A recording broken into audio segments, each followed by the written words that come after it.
Well, thank you so much for the number of messages that came to me that there are no videos coming today. Anyways, I was really feeling low and wasn't in a condition to make a video, so I thought, when you're giving me so much love, why not in audio? Well, let me talk about an emotional pain today.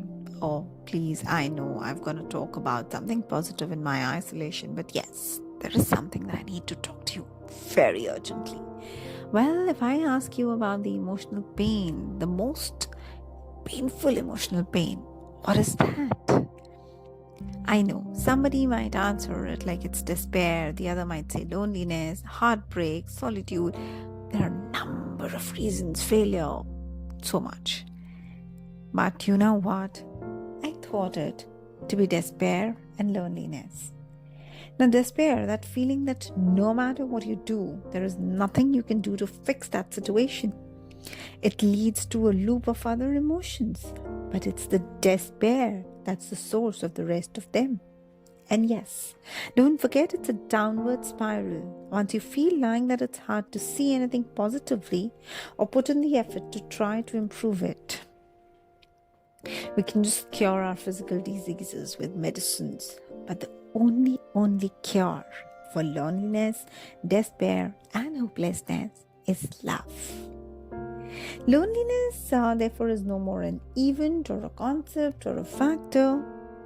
Well, we are all social animals, and we never thought that something like this, isolation, would actually come up to us. Somebody in a very nice manner, described this isolation. Now a human being feels what a caged bird must be feeling like. Oh God, is that brutal? Well, we as social animals, we as human beings have been gifted with brain and heart. Why not make the most of it? Use your brains.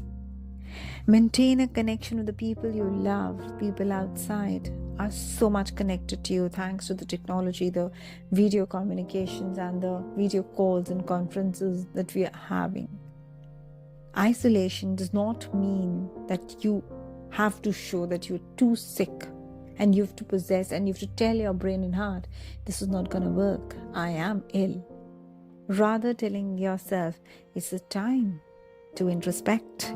It is a time to do all my pending tasks. It is a time to think of my future. So much of it can be done. Come on. You've not talked to your friend for so long. Schedule those interactions with them.